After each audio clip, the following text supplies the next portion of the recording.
Welcome to Sports Live presented by Cool. আপনাদের সঙ্গে আছি আমি সঞ্জনা আইভি। বাংলাদেশের ফুটবল ধাপে ধাপে উন্নতি করছে, যেটা সারা বিশ্বের নিয়ম। বর্তমান কোচিং প্যানেলের ওপর ভরসা রাখতে বললেন জাতীয় দলের সহকারী কোচ হাসান আল মামুন। এদিকে সাদ উদ্দিনের পজিশনে সে বর্তমানে সেরা ফুটবলার বলেই হংকং ম্যাচে তাকে খেলানো হয়েছে, জানিয়েছেন হাসান আল মামুন।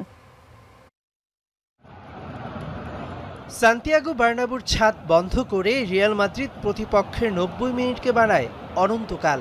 ঠিক একই রাস্তায় হেঁটে হংকং বাংলাদেশকে কাইতাক স্টেডিয়ামে হারাতে চেয়েছিল, যেখানে 46,000 দর্শকের প্রায় 45,000 ছিল হংকংয়ের। মনস্তাত্ত্বিক সেই খেলায় বাংলাদেশ 1-1 গোলে ড্র করেছে, যেখানে এই মাঠে জুনে ভারতই হেরেছিল। এর আগে কখনো ছাদ বন্ধ মাঠে না খেলা বাংলাদেশ দল কুড়িয়েছে ভালোবাসা, বাড়িয়েছে প্রত্যাশা। কেমন ছিল? হামজা আসার পর বাংলাদেশ 6 ম্যাচের 1টিতে জিতেছে, ড্র করেছে 3টিতে। হার যে 2টি ম্যাচে, সেগুলোতে বাংলাদেশ অল্পের জন্য ড্র মিস করেছে। ফুটবলে ধাপে ধাপে উন্নতি করতে হয়, ট্রাস্ট দ্য প্রসেস। বর্তমান কোচিং প্যানেলেই বাংলাদেশের মানুষকে ভরসা করতে বলছেন জাতীয় দলের সহকারী কোচ হাসান আল মামুন। আমাদের টিমটা ডে বাই ডে অনেক ইমপ্রুভ করছে। হয়তো আমরা আমাদের দেশের যারা ফুটবলকে ভালোবাসেন তাদের এক্সপেকটেশনটা আমরা হয়তো দিতে পারছি না, বাট আমি হোপফুল, বা আমরা কোচিং স্টাফ বা সবাই আমরা হোপফুল যে যেভাবে আমরা এগোচ্ছি ডেফিনেটলি বাংলাদেশ খুব তাড়াতাড়ি একটা ভালো শক্তিতে পরিণত হবে। তবে হংকংয়ের বিপক্ষে 2 ম্যাচেই সবচেয়ে বেশি সমালোচনায় পড়তে হয়েছে ডিফেন্ডার সাদ উদ্দিনকে দলে নেয়া নিয়ে। বারবার সহজ ভুল করেন সাদ, খেসারত গুনতে হয় গোল হজম করে। সবার জানতে চাওয়া, তবুও কেন প্রথম একাদশী নেওয়া হয় তাকে? সাদ এই দলের একটা অন্যতম কারিগর। সো আমি জানি অনেক সমালোচনা আছে তাকে নিয়ে, বাট দিন শেষে আমরা যে স্ট্যাটসগুলো পাই সাদের, কয়টা ডুয়েল সে উইন করেছে, কয়টা ওভারল্যাপিং করেছে, কয়টা ক্রস করেছে, আমরা দিন শেষে সেগুলো কাউন্ট করি। এক্ষেত্রে আমাদের কোনো ডাউট নাই যে আমরা কেন সাউথকে খেলাচ্ছি। আমাদের টিমের heart, one of the heart, ডিফেন্সের হার্ট সে। 18 নভেম্বর ঘরের মাঠে এশিয়ান কাপ বাছাইয়ে বাংলাদেশের প্রতিপক্ষ ভারত। হাতে নেই 1 মাসও সময়। সেই ম্যাচেও কোচ থাকছেন হাভিয়ের কাবরেরা। মেহেদি নাইম, যমুনা স্পোর্টস, ঢাকা। হংকংয়ে ম্যাচটি কভার করেছিলেন আমাদের সহকর্মী মেহেদি নাইম। প্রথমবারের মতো স্পোর্টস লাইভের স্টুডিওতে স্বাগত জানাচ্ছি তাকে। বিস্তারিত এসব বিষয় নিয়ে আলোচনা হবে। Naim, welcome to sports live. প্রথমবারের মতো কেমন লাগছে? সত্যি খুব ভালো লাগছে। আরও ভালো লাগছে যে আসলে বাংলাদেশ যদি ম্যাচটা জিততে পারতো তাহলে হয়তো আরও বেশি ভালো লাগতো, তখন হয়তো আমাদের আড্ডাটা আরও জমতো। কিন্তু যেটা হয়েছে সেটা নিঃসন্দেহে বাংলাদেশের ফুটবল যে উন্নতি করছে, আমরা রিপোর্টেই দেখছিলাম। আসলেই এই ট্রাস্ট দ্য প্রসেস, যে প্রসেসের কথা আমরা বলছি, সেই প্রসেসকে যদি ট্রাস্ট করা হয়, বাংলাদেশ ধাপে ধাপে নিঃসন্দেহে ভালো করবে, যেটা আমরা অলরেডি দেখতে পাচ্ছি। একদমই তাই। এই যে ঘরের মাঠে টানা 8 ম্যাচ অপরাজিত থাকা, তারপর হংকংয়ের বিপক্ষে জিততে ড্র করা, একদম চোখের সামনে বসে আপনি ম্যাচটা উপভোগ করেছেন এবং আপনাকে একটা ভিডিওতেও দেখেছি, আপনি ভিডিও করে দেখাচ্ছিলেন যে গোল হচ্ছে। তো ওই মোমেন্টটা আসলে কেমন লেগেছে ওভারঅল? চোখের সামনে এরকম একটা বাইরের কান্ট্রিতে বাংলাদেশের ম্যাচকে ডমিনেট করেছে বাংলাদেশ, কেমন লেগেছে ওভারঅল? হাসান আল মামুনের একটা কথা দিয়ে শুরু করি। তিনি বলছিলেন, আমি আমার জীবদ্দশায় কোনোদিন এরকম মাঠে বাংলাদেশের কোনো ম্যাচ দেখিনি বা খেলিনি। সত্যিকার অর্থে এই ধরনের মাঠে কারা খেলে? ইউরোপের ফুটবল, সান্তিয়াগো বার্নাবু, আপনার মনে আছে নিশ্চয়ই, ইউসিএলে সান্তিয়াগো বার্নাবুতে আর্সেনালকে ডেকেছিল, আর্সেনাল ম্যাচ ছিল রিয়াল মাদ্রিদের সঙ্গে, সেই ম্যাচে কিন্তু আর্সেনাল জিতেছিল। এরকম ছাদ বন্ধ মাঠে সেই ছাদ বন্ধ মাঠ হয়তো আমি দেখতে পারিনি, কিন্তু এই যে কাইতাক স্টেডিয়াম হংকংয়ে, সেটা কিন্তু আমি দেখতে পেরেছি। আপনাকে যদি বলি যে আসলে মাঠটা কেমন, সেটা নিয়ে আপনি বাইরে থেকে ভেতরে যে 50,000 মানুষ আছে তার কোনো বিন্দুমাত্র শব্দ শুনবেন, অর্থাৎ টেকনোলজি তারা কতটা এগিয়ে গেছে। এবং আপনি যদি দেখেন পুরো মাঠটা কিন্তু এয়ার কন্ডিশন, এবং সেই জায়গা থেকে মাঠের যে পরিস্থিতি ছিল, 50,000 দর্শক যদিও আসন সংখ্যা ছিল, কিন্তু সেদিন কিন্তু 46,000-এর মতো প্রায় দর্শক উপস্থিতি ছিল। এবং বাংলাদেশের মোটা দাগে বলা চলে কিন্তু 1,500 দর্শক, যেটা আসলে একেবারেই মামুলি। কত পার্সেন্ট হবে সেটার? 100%-এর। সেই জায়গা থেকে বাংলাদেশ এই পরিস্থিতিতে প্রথমে একটা গোল খেয়েছে এবং তারপরে হচ্ছে দ্বিতীয়ার্ধে যেভাবে কামব্যাক করলো, সেটা নিঃসন্দেহে কিন্তু বাংলাদেশকে, আমি বলবো, অ্যাটলিস্ট 2-0 গোলে জয়ের সমান। কারণ বাংলাদেশ এই ধরনের পরিস্থিতিতে হয়তো হামজা খেলেছে, হামজা ইউরোপিয়ান লিগে খেলে, টপ প্রিমিয়ার লিগে খেলে, কিন্তু অন্য কারো কিন্তু এরকম আসলে খেলার কোনো অভিজ্ঞতা নাই। এবং সেই জায়গা থেকে তাদের যে কালচার, ফুটবল কালচার আপনি দেখছিলেন, সবার জার্সি কিন্তু লাল। আমার মনে হয় না খুব কম জার্সি ছিল যারা আসলে সিভিল ড্রেসে খেলা দিয়েছে, এবং তাদের বিগ বিগ টিফো ছিল, সমর্থন জানানোর যা ইউরোপিয়ান কায়দায় কিন্তু তারা ফুটবলটাকে সেলিব্রেশন করে, এবং ফুটবল কিন্তু তাদের কাছে উৎসব। এই মাঠে জুনের 9 তারিখে ইন্ডিয়া হেরেছিল 1-0 গোলে। সেই জায়গায় বাংলাদেশ কিন্তু সেই জায়গায় ম্যাচটা ড্র করেছে, এবং সবার আক্ষেপ ছিল বাংলাদেশের আসলে সবচেয়ে বড় কথা বিশ্বাসটা করতে হবে যে আমি ম্যাচটা জিততে পারি। আপনি দেখেন ঘরের মাঠে যে ম্যাচটা ছিল 9 অক্টোবর, সেই ম্যাচে কিন্তু বাংলাদেশ ড্র একদম করেই ফেলেছিল।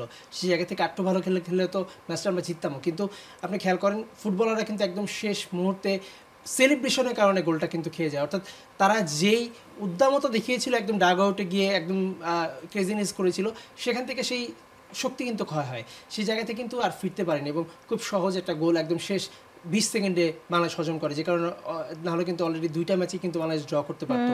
একই আমরা দেখেছি হংকংয়ের মাটিতেও কিন্তু সেম হয়েছে। বাংলাদেশ যখন গোল করে তখন কিন্তু তারা সেলিব্রেশনে বেশি ব্যস্ত হয়ে পড়ে। হামজা কিন্তু সেই সময়টা খেয়াল করবেন, সবাই যখন সেলিব্রেশনে ব্যস্ত তখন কিন্তু হামজার সাথে সাথে বলটা গোল পোস্ট থেকে কুড়িয়ে একদম কিক অফের জায়গায় বসাচ্ছিল এবং ডাকছিল, কারণ তার মধ্যে পেশাদারিত্বটা আছে। সে বুঝতে পারে এখন সেলিব্রেশনের সময় না, এবং জয়ের আগে কখন উদযাপন করতে হয় না। হ্যাঁ, 2টা ম্যাচেই বাংলাদেশ যদি জয়ের ম্যাচটা জিতে উদযাপন করতো, আমরা জিতবো ম্যাচটা তারপর উদযাপন করো, এই মানসিকতা বাংলাদেশে থাকতে হবে, তাহলে হয়তো সেই স্টেডিয়ামের এনভায়রনমেন্ট এবং খেলা সব কিছুই 16 কলা পূর্ণ হতো। স্টেডিয়ামের কথা দিয়ে যেতে চাই, 4.5 কোটি টাকার কায়তাক স্টেডিয়াম, আপনার রিপোর্টটাও দেখেছি, অসাধারণ সুন্দর হয়েছে। বাংলাদেশের মাটিতে আসলে এ ধরনের স্টেডিয়াম কতটুকু গুরুত্বপূর্ণ, এবং সেই ম্যাচের গোল স্কোরার রাকিব হোসেনও কিন্তু বলেছিল বাংলাদেশে এই ধরনের উন্নত মানের স্টেডিয়াম খুবই দরকার। আসলে আপনার কি মনে হয়? আপনাকে একটা তথ্য দেই, বাংলাদেশে ক্লাব আছে, পেশাদার ক্লাব প্রিমিয়ার লিগে খেলে 10টা ক্লাব, তার মধ্যে শুধুমাত্র কিংসের মাঠ আছে। স্বাধীনতার এত বছর পরও আমরা মাত্র একটা মাঠ পেয়েছি, সেটা 2-3 বছর আগে। কিন্তু এদেশের মানুষের ফুটবল ক্রেজটা কতটুকু আপনি দেখেন। এদেশের মানুষ, আপনি 30 মিনিটে ফুটবলের প্রায় 22,000 দর্শকের যে সাধারণ গ্যালারি, সেটা কিন্তু পুরোপুরি সোল্ড আউট হয়ে যায়। এবং আর্জেন্টিনা, ব্রাজিল এবং বিশ্বকাপে আমরা বুঝতে পারি, টের পাই যেটা মানে টেম্পারমেন্ট এবং নার্ভটা কতটুকু হাই ফুটবলের জন্য। সেই জায়গায় এর আগেও কিন্তু অনেক আগে একটা মাঠ এরকম আসলে আমরা সবাই প্রত্যাশা করেছিলাম, সেটা কিন্তু আমাদের যেই পৃষ্ঠপোষকরা আছে তারা কিন্তু সেই জায়গায় এই একটা মাঠ, অত্যাধুনিক মাঠ কিন্তু তৈরি করতে পারিনি। সেটা সত্যিকার অর্থে একটা ব্যর্থতা। এরকম মাঠ যদি আমরা বেশি বেশি পাই, মাঠ না থাকলে ফুটবলটা খেলবেন কোথায়?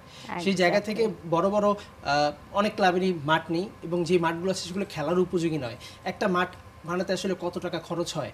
আপনি যদি গ্যালারি এক সাইডে গ্যালারি রাখেন, হ্যাঁ, সুন্দর মাঠ তৈরি করেন, সেটা কিন্তু খুব বেশি টাকা নয়।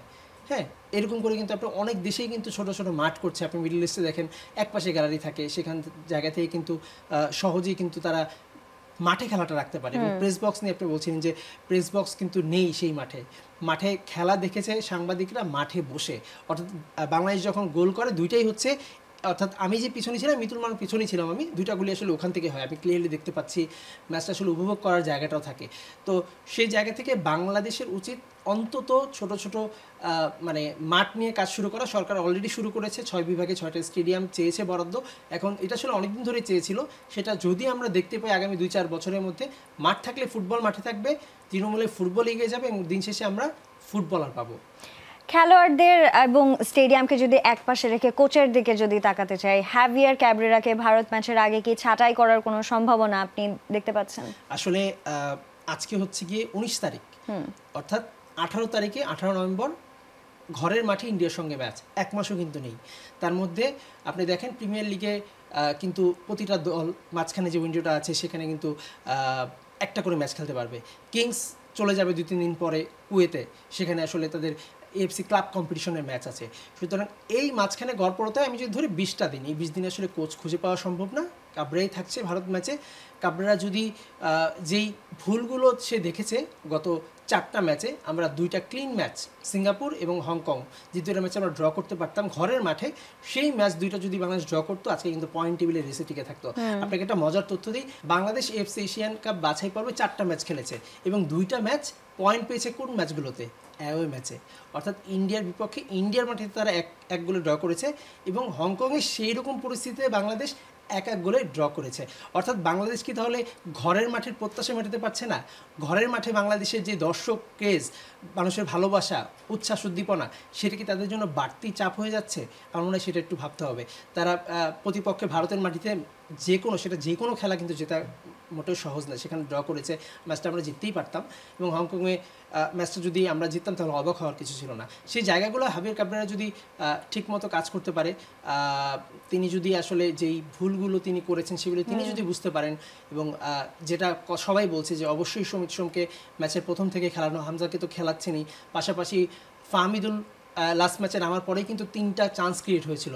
ওই ম্যাচে অন শটে 3টা টার্গেট শট করেছিল বাংলাদেশ, তিনি কিন্তু ফাহমিদুল নামার পরে, অর্থাৎ ফাহমিদুলকেও গুরুত্ব দেওয়া, পাশাপাশি জায়ানকে শুরু থেকে খেলানো, জামালকে প্রায়োরিটি দেওয়া, এই বিষয়গুলো নিয়ে আমার মনে হয় তারা যেহেতু নামার পরে বাংলাদেশ ভালো খেলছে এবং ম্যাচটা খুব ক্লোজ নিয়ে আসছে, আমার মনে হয় সেই বিষয়গুলো যদি হাবিয়ার ক্যাবরেরা মাথায় রাখে, নিশ্চিতভাবেই ভারত ম্যাচ, বিগ ম্যাচ, ঘরের মাঠে আমরা সবাই উন্মুখ হয়ে বসে আছি, ইন্ডিয়াকে হারাবো এবং আশা করা যায়।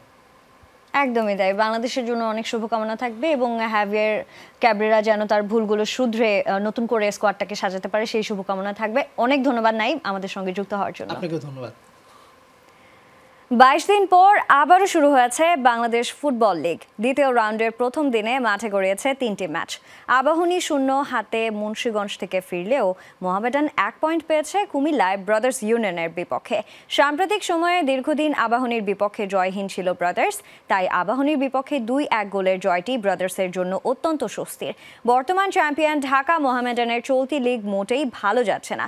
প্রথম ম্যাচে 0-2 গোলে হেরেছে ফর্টিজের বিপক্ষে, তবে এদিন পুলিশের বিপক্ষে ড্র করে মাত্র 1 পয়েন্ট পেয়েছে। 4 পয়েন্ট নিয়ে পুলিশ টেবিলের দ্বিতীয় স্থানে রয়েছে। দিনের আরেক ম্যাচে মানিকগঞ্জে 2-0 গোলে স্বাগতিক ফকিরের পুল ইয়ং মেন্সকে হারিয়েছে রহমতগঞ্জ। 2টি গোলই হয়েছে দ্বিতীয়ার্ধে। 52 মিনিটে ও রাজন হাওলাদার ইনজুরির সময়ে 1টি করে গোল করেন। রহমতগঞ্জের পুলিশের সমান 4 পয়েন্ট হলেও গোল ব্যবধানে তারা 1 নম্বরে আছে আপাতত।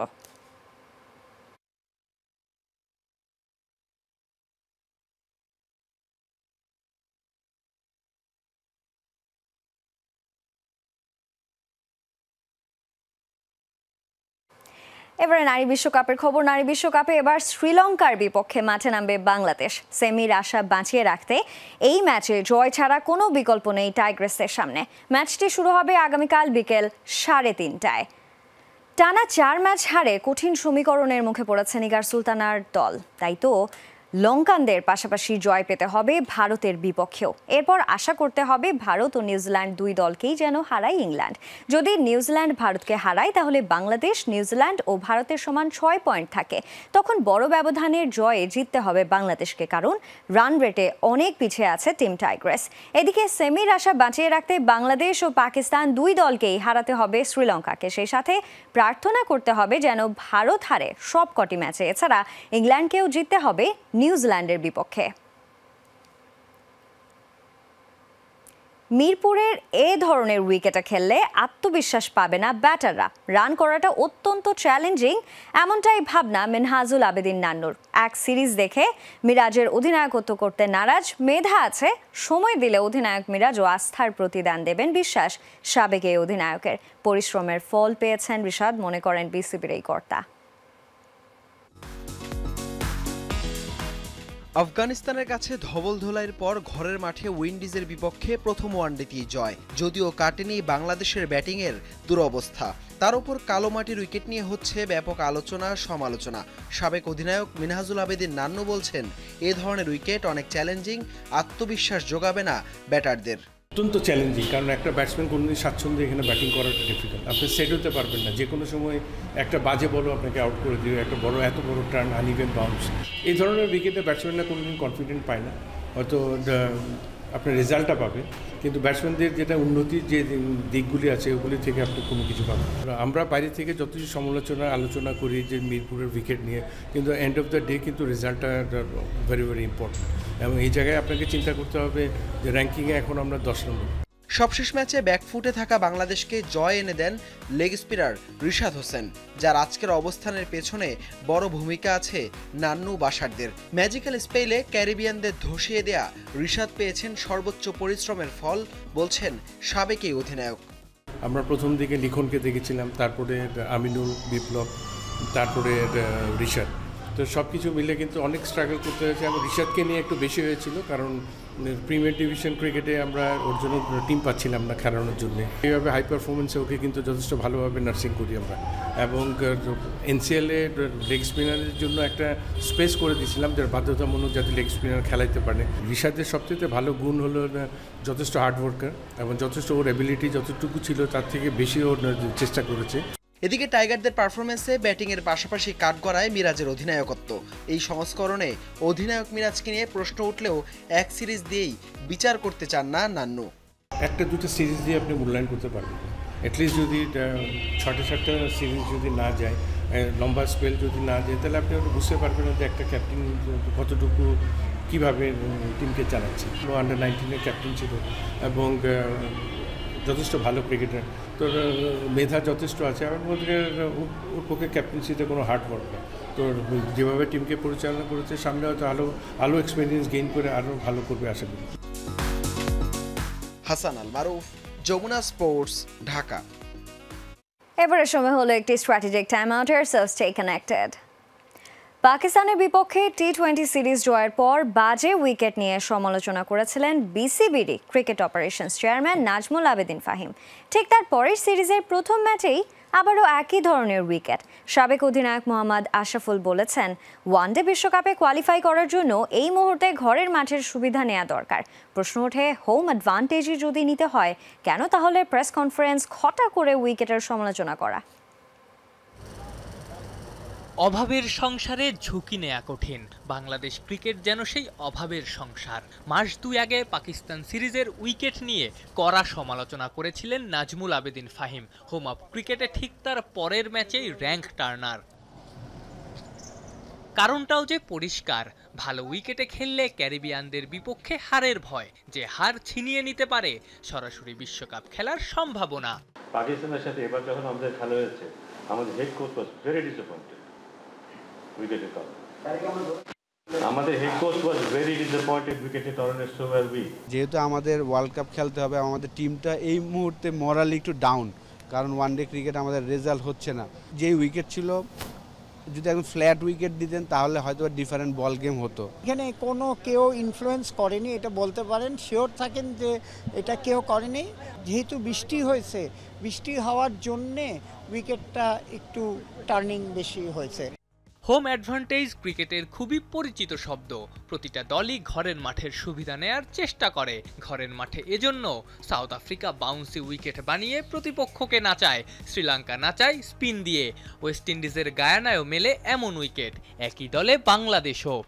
আমরা যেই সিচুয়েশনে আছি, এই সিচুয়েশনে যদি আমরা চিন্তা করি, আমরা হোম অ্যাডভান্টেজ তো নিতেই হবে, কারণ আমরা এমন একটা সিচুয়েশনে আছি যে আমরা এখন টেবিলের 10 নম্বর টিম হিসাবে আছি। যদিও আমাদের ওয়ার্ল্ড কাপ খেলতে হয়, আমাদের 9 নম্বর টিমে যেতে হবে। সে কিন্তু বাজে উইকেট গায়ানাতে ছিল, তো আমরা কিন্তু এটা অ্যাডজাস্ট করে খেলছি। তো আমার মনে হয় যে দুই টিমের জন্য কিন্তু সমান ছিল। তো আশা করি বুঝতে পারছেন যে সমান থাকলে হয়তো বা কভার করা যায়। আমরা তো 200 ঠিকই করেছি, কিন্তু ওয়েস্ট ইন্ডিজের জন্য স্যুট করে নাই। তো সুতরাং খুব একটা যে খারাপ ছিল সেটা বলবো না, কিন্তু বল থেমে আসেনি, বল টার্ন করেছে। প্রশ্ন ওঠে, হোম অ্যাডভান্টেজই যদি নিতে হয়, কেন তাহলে প্রেস কনফারেন্সে ঘটা করে উইকেটের সমালোচনা করা, কিংবা এভাবে সুবিধা নিয়ে বিশ্বকাপ না হলে খেলা গেল, কিন্তু এভাবে খেলে কিসের ফায়দা? আফনান পিয়াল, যমুনা স্পোর্টস, ঢাকা। এবারে অস্ট্রেলিয়া ভারত ওয়ানডে সিরিজের খবর। বৃষ্টি বিঘ্নিত প্রথম ম্যাচে ভারতকে হেসে খেলে হারালো অস্ট্রেলিয়া। 26 ওভারের ম্যাচে 9 উইকেটে 136 রানে থামে ভারত। ডার্কওয়ার্থ লুইস পদ্ধতিতে 131 রানের টার্গেট 7 উইকেট হাতে রেখেই টপকে যায় অজিরা। পার্থে টস হেরে ব্যাট করতে নেমে শুরুতেই রোহিত শর্মার উইকেট হারায় ভারত। রানের খাতা খুলতে পারেননি বিরাট কোহলি, আর 10 রান করে সাজঘরে ফেরেন অধিনায়ক শুভমান গিল। এরপর বৃষ্টির কারণে ম্যাচের দৈর্ঘ্য নেমে আসে 26 ওভারে। শেষ দিকে অক্ষর প্যাটেলের 31 ও রাহুলের 38 রানে 9 উইকেট হারিয়ে 136 রানে থামে ভারতের ইনিংস। ডার্কওয়ার্থ লুইস পদ্ধতিতে 131 রানের টার্গেটে জবাবটা ভালো হয়নি অস্ট্রেলিয়া। দ্রুতই সাজঘরে ফেরেন ট্রাভিস হেড ও ম্যাথিউ শর্ট। 37 রান করে আউট হন জশ ফিলিপ। তবে অধিনায়ক মিচেল মার্শের অপরাজিত 46 রানে 7 উইকেটের বড় জয় নিশ্চিত হয় অজিদের। 22 অক্টোবর থেকে বাহরাইনে বসতে যাচ্ছে এশিয়ান ইউথ গেমসের তৃতীয় আসর। 45টি দেশের প্রায় 4000 তরুণ ক্রীড়াবিদদের অংশগ্রহণে প্রতিযোগিতার পর্দা নামবে 31 অক্টোবর। এবারের আসরে 26টি ডিসিপ্লিনে বাংলাদেশ অংশ নেবে 13টি ডিসিপ্লিনে। Athlete, coach, manager, team official মিলিয়ে লাল সবুজদের 81 জনের বহর যাচ্ছে বাহরাইনে। এশিয়ান ইউথ গেমসকে সামনে রেখে অ্যাথলেটরা নিরবিচ্ছিন্ন অনুশীলন করেছে বলে জানিয়েছেন বাংলাদেশের save the mission brigadier general Mohammad Humayun Kabir. একাধিক ইভেন্ট থেকে পদক জয়ের বিষয়ে বেশ আশাবাদী তিনি।